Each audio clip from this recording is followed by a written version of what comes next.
नमस्ते दोस्तों, आप सभी का हमारे YouTube चैनल पर हार्दिक स्वागत है। आज हम आधुनिक इतिहास पढ़ेंगे। जो भी हमारे YouTube चैनल पर नए हैं उनसे रिक्वेस्ट है हमारे चैनल को सब्सक्राइब ज़रूर करें और हमारी वीडियो को लाइक करें। चलिए अपना आधुनिक इतिहास शुरू करते हैं।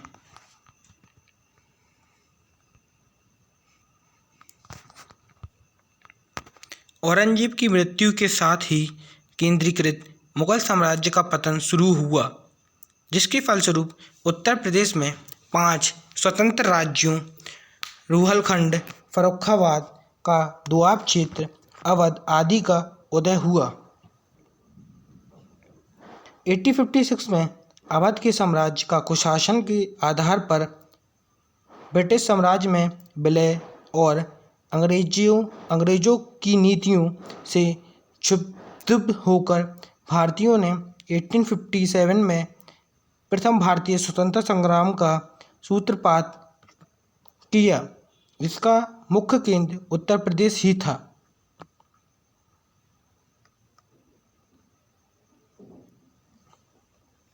औरंगजेब की मृत्यु के उपरांत 50 वर्ष में कुल 8 मुगल शासक दिल्ली की गद्दी पर बैठे। 1757 ईस्वी तक वर्तमान उत्तर प्रदेश में 5 स्वतंत्र राज्य स्थापित हो चुके थे।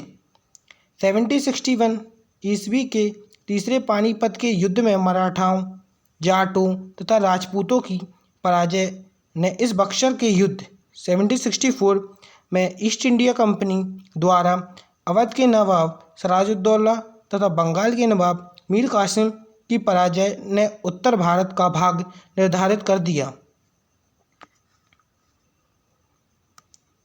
1773 ईस्वी में अंग्रेजों ने रूहलखंड में मराठों को पराजित कर दिया तथा उन्हें दोआब से निष्कासित कर दिया। 1774 ईस्वी में अंग्रेजी सेनाओं ने रूहिल सरदार रहमत खान को शाहजहाँपुर में पराजित कर रूहलखंड को अवध के नवाब को सौंप दिया। 1803 में लॉर्ड लेक ने मराठों को पराजित कर अलीगढ़, दिल्ली तथा आगरा पर अधिकार कर लिया।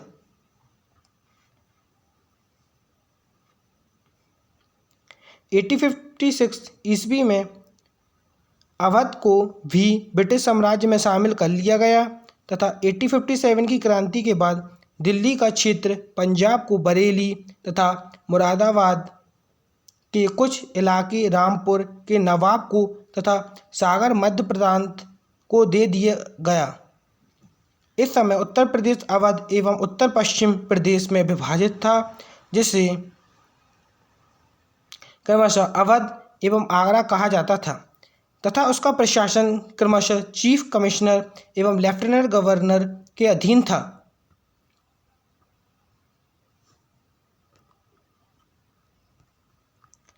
1857 की क्रांति 1857 की क्रांति का प्रारंभ मेरठ से हुआ।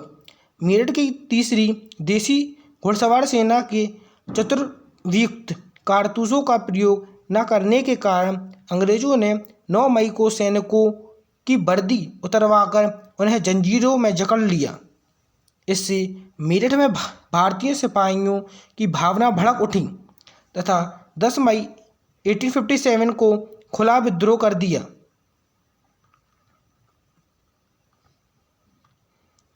11 मई 1857 को उन्होंने दिल्ली पर कब्जा कर लिया तथा 12 मई को अंतिम मुगल बादशाह बहादुर शाह द्वितीय को भारत का सम्राट घोषित कर दिया। जलसा नामक समिति ने दिल्ली का प्रशासन संभाला। 5 जून 1857 को नाना साहेब को कानपुर का पेशवा घोषित किया और अवध की बेगम हजरत महल ने अपने पुत्र ब्रजस कादर को अवध का नवाब बना दिया। जून 1857 में दिल्ली में जनरल वक्त खां के नेतृत्व में अंग्रेज सेना के बीच भिड़ंत हुई और अंग्रेजों द्वारा दिल्ली पर कब्जा कर लिया गया तथा बहादुर शाह द्वितीय को बंदी बनाकर रंगून भेज दिया।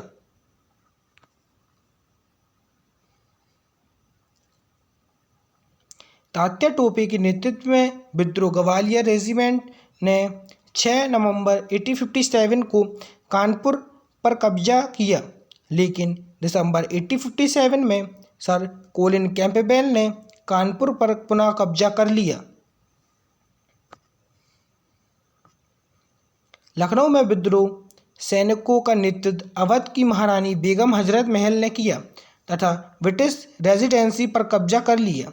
झांसी पर सर हुरोस ने 4 अप्रैल 1858 को पुनः कब्जा कर लिया।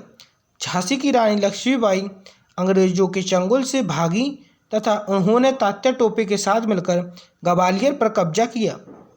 रानी लक्ष्मीबाई अनेक युद्धों में अंग्रेजों को पराजित करने के बाद ब्रिटिश जनरल हुरोस से लड़ते हुए 17 जून 1858 को वीरगति को प्राप्त हुई। बनारस और इलाहाबाद पर कैप्टन नील द्वारा जून 1858 में कब्जा कर लिया गया। 1857 की क्रांति के बाद संगठनात्मक परिवर्तन। 1857 की क्रांति के पश्चात ब्रिटिश क्राउन ने कंपनी से भारत पर शासन का अधिकार अपने हाथ ले लिया। 1 नवंबर 1858 को इलाहाबाद में भव्य दरबार का आयोजन किया गया तथा लॉर्ड कैनिंग द्वारा ब्रिटिश महारानी की उद्घोषणाओं को पढ़ा गया। 1858 ईस्वी में दिल्ली डिवीज़न को उत्तर पश्चिमी प्रदेश से अलग कर दिया गया तथा प्रदेश की राजधानी आगरा से इलाहाबाद स्थानांतरित कर दी गई। तत्कालीन समय में उत्तर पश्चिम प्रदेश तथा अवध के रूप में बांटे उत्तर प्रदेश को लेफ्टिनेंट गवर्नर तथा चीफ कमिश्नर के अधीन कर दिया गया, जिन्हें क्रमशः आगरा तथा अवध के नाम से पुकारा गया। 1857 के विद्रोह के प्रमुख केंद्र एवं नेतृत्वकर्ता, एक तरफ विद्रोह केंद्र हैं, दूसरी तरफ नेतृत्वकर्ता हैं। कानपुर से नेतृत्व किया था नाना साहब ने तात्या टोपे, अजीमुल्लाह। लखनऊ विद्रोह केंद्र का नेतृत्व किया था बेगम हजरत महल ने। झांसी का नेतृत्व किया था रानी लक्ष्मीबाई ने। बरेली के विद्रोह का नेतृत्व किया था खान बहादुर खान ने। फैजाबाद का नेतृत्व किया था मौलवी अहमदुल्ला। कालपी का विद्रोह का नेतृत्व किया था तात्या टोपे ने। इलाहाबाद का नेतृत्व किया था मौलवी लियाकत अली ने। मेरठ का नेतृत्व किया था कदम सिंह ने। मथुरा का नेतृत्व किया था देवी सिंह ने।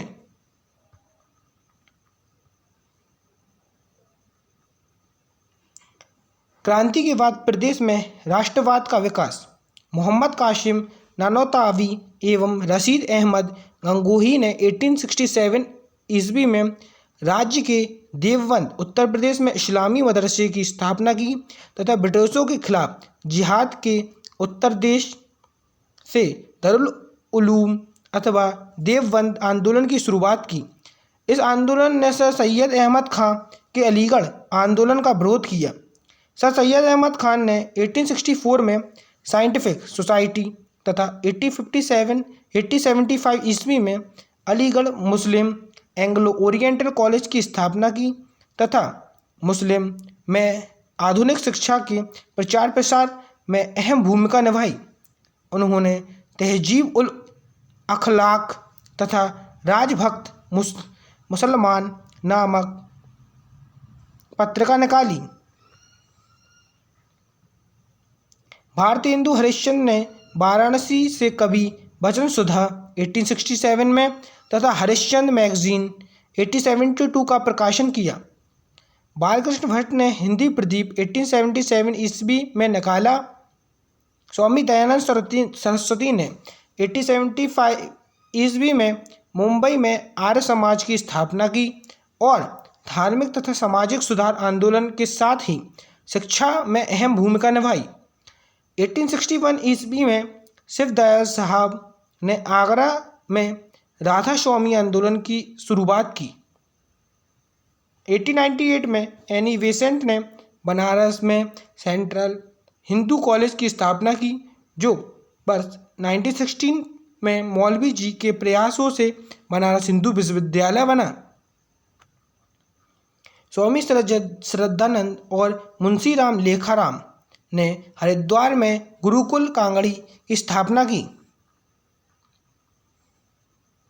भारतीय राष्ट्रीय कांग्रेस स्वतंत्रता आंदोलन के प्रथम चरण की अपेक्षा द्वितीय चरण संगठित रूप से शुरू हुआ और अंत तक संगठित रहा। इस चरण की प्रथम घटना राष्ट्रीय कांग्रेस की स्थापना थी, जिसका गठन 1885 ईस्वी में एक अंग्रेजी सिविल सर्जेंट A.O. ह्यूम्स के प्रयास से हुआ। 28 दिसंबर 1885 को भारतीय राष्ट्र कांग्रेस का प्रथम अधिवेशन गोकुलदास तेजपाल संस्कृत विश्वविद्यालय मुंबई में हुआ, जिसमें से कुल 72 प्रतिनिधियों में से 10 उत्तर प्रदेश के थे तथा दूसरे अधिवेशन में 431 प्रतिनिधियों में से 74 उत्तर प्रदेश के थे। वर्ष 1947 तक उत्तर प्रदेश में होने वाली भारतीय राष्ट्रीय कांग्रेस के अधिवेशनों का विवरण निम्न प्रकार है।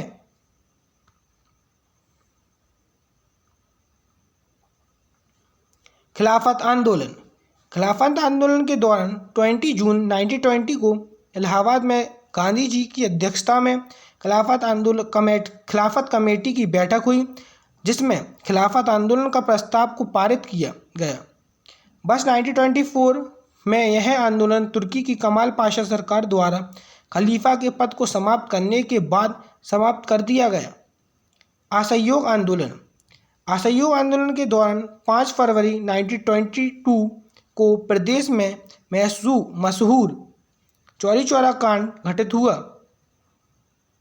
जिसमें एक उग्र भीड़ ने चौरी चौरा गांव गोरखपुर में स्थित पुलिस स्टेशन जला दिया। इस घटना से आहत होकर गांधी जी ने 12 फरवरी 1922 को असहयोग आंदोलन को वापस लेने की घोषणा की। वर्ष 1921 से 22 तक में चले असहयोग का प्रभाव उत्तर प्रदेश के गांवों तक फैल गया था। सरकारी स्कूलों, कॉलेजों, आंदोलन, उत्सवों, समारोह, विदेशी वस्तुओं आदि का बहिष्कार और स्वदेशी प्रचार पर बल दिया गया। स्वराज पार्टी। गांधी जी द्वारा समय पूर्व असहयोग आंदोलन को वापस लेने से दुखी होकर वर्ष 1923 में चित्तरंजन दास एवं मोतीलाल नेहरू ने इलाहाबाद में स्वराज पार्टी की स्थापना की। इस पार्टी में विट्ठल भाई पटेल, मालवीय जी तथा M.R. जयकर भी शामिल थे। इस पार्टी ने वर्ष 1923 में विधान परिषद के चुनाव में भाग लिया। 16 जून 1925 को चित्तरंजन दास की मृत्यु के बाद मालवीय जी ने लाला लाजपत राय के साथ मिलकर स्वतंत्रता कांग्रेस पार्टी नामक एक नई पार्टी बनाई। सविनय अवज्ञा आंदोलन। इस आंदोलन की शुरुआत 6 अप्रैल 1930 को हुई, जब गांधी जी ने अपने 78 सत्याग्रहियों के साथ डांडी समुद्र तट पहुंचकर नमक कानून तोड़ा। इस आंदोलन में उत्तर प्रदेश के लोगों ने बढ़ चढ़कर भाग लिया। यहाँ की जनता ने अनेक प्रकार के करों को देने से मना कर दिया। वर्ष 1930 के सविनय अवज्ञा आंदोलन के दौरान जयप्रकाश नारायण एवं लाल बहादुर शास्त्री जी के सहयोग से जवाहरलाल नेहरू ने इलाहाबाद में करबंदी आंदोलन की शुरुआत की। नेहरू जी को दिसंबर 1931 में गिरफ्तार कर लिया गया। 5 मार्च 1931 को गांधी इरविन समझौता के बाद इस आंदोलन को स्थगित कर दिया गया। क्रांतिकारी आंदोलन। क्रांतिकारी राष्ट्रवादियों द्वारा वर्ष 1924 में कानपुर में हिंदुस्तान रिपब्लिक एसोसिएशन की स्थापना की गई, जिसके सेनापति चंद्रशेखर आज़ाद थे तथा इसका मुख्यालय आगरा था। प्रदेश के शीलचंद्र नाथ सन्याल, रामप्रसाद बिस्मिल आदि इसके अन्य सदस्य थे।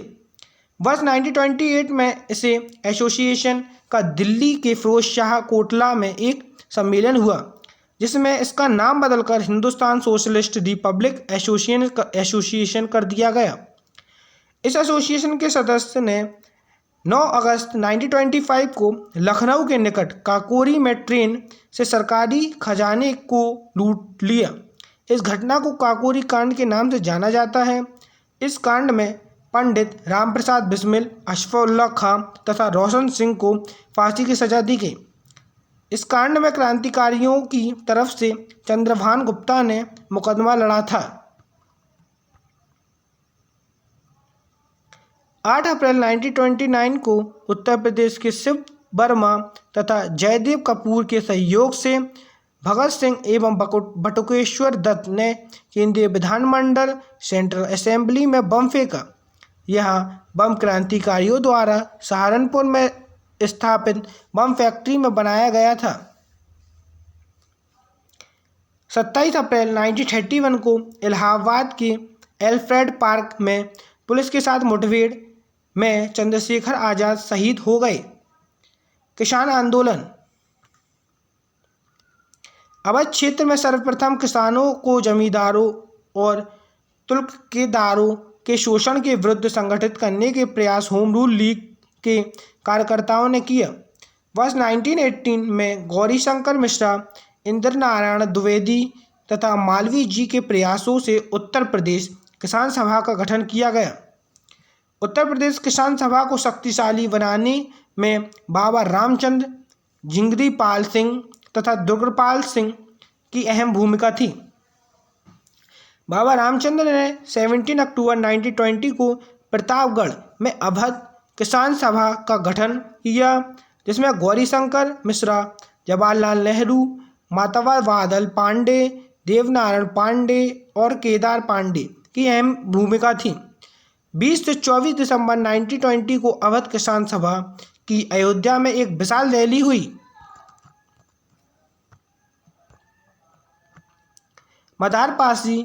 मदारी पासी नामक किसान के नेतृत्व में उत्तर प्रदेश के उत्तरी क्षेत्रीय हरदोई, बहराइच, सुल्तानपुर, सीतापुर में एक आंदोलन चलाया गया, जिसमें किसानों की मुख्य शिकायतें लगान में बढ़ोतरी और उपज के रूप में लगान वसूल करने की प्रथा को लेकर थी। किसान आंदोलन और एका आंदोलन में मुख्य अंतर यह था कि किसान आंदोलन मूलतः किसानों का आंदोलन था, जिसमें जमींदार नहीं थे, पर एका आंदोलन में छोटे मोटे जमींदार भी शामिल थे। ऐसे जमींदार जो बड़े हुए लगान के बोझ से परेशान और सरकार से नाराज थे। एका आंदोलन कांग्रेस के अहिंसक आंदोलनों की प्रति पूरी तरह प्रतिबंधित था। वर्ष 1937 का प्रांतीय मंत्रिमंडल। भारत सरकार अधिनियम 1935 के अंतर्गत 1937 में हुए प्रांतीय विधानसभाओं के चुनाव में संयुक्त प्रांत उत्तर प्रदेश में कांग्रेस को बहुमत 228 में तथा 134 सीट प्राप्त हुई तथा प्रांत में कांग्रेस की सरकार बनी। पंडित गोविंद वल्लभ पंत प्रांत के प्रथम प्रधानमंत्री, उस समय मुख्यमंत्री को प्रधानमंत्री कहते थे, बने। भारत छोड़ो आंदोलन। 7 से 8 अगस्त 1942 को बम्बई में हुए अखिल भारतीय कांग्रेस सम्मेलन में भारत छोड़ो प्रस्ताव पारित हुआ और गांधी जी ने करो या मरो का तथा अंग्रेजों भारत छोड़ो का नारा दिया। भारत छोड़ो आंदोलन का प्रस्ताव पास होते ही 9 अगस्त 1942 के भोर में ही कांग्रेस के सभी नेता गिरफ्तार कर लिए गए। गांधी जी को पूना के आगा खां महल में तथा जवाहरलाल नेहरू को इलाहाबाद के नैनी जेल में बंदी बनाकर रखा गया था। इस आंदोलन के क्रम में 16 अगस्त 1942 को प्रदेश के आंदोलनकारियों ने बलिया जेल पर धावा बोलकर कैदियों को छुड़ा लिया। सरकारी अधिकारियों को बंदी बना लिया गया तथा कांग्रेस के स्थानीय नेता चित्तू पांडे के नेतृत्व में बलिया में अस्थायी सरकार का गठन किया गया। की पॉइंट। 27 फरवरी 1931 को इलाहाबाद के एल्फ्रेड पार्क में पुलिस के साथ मुठभेड़ में चंद्रशेखर आज़ाद शहीद हो गया। बनारस और इलाहाबाद पर कैप्टन नील द्वारा जून 1958 में कब्जा कर लिया गया। 16 जून 1925 को स्वतंत्र कांग्रेस पार्टी नाम से पार्टी बनाई गई।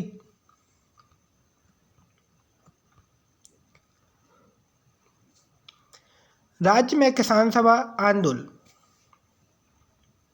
उत्तर प्रदेश किसान सभा 1918 संस्थापक गौरी शंकर मिश्रा, इंद्र नारायण द्विवेदी, मदन मोहन मालवीय।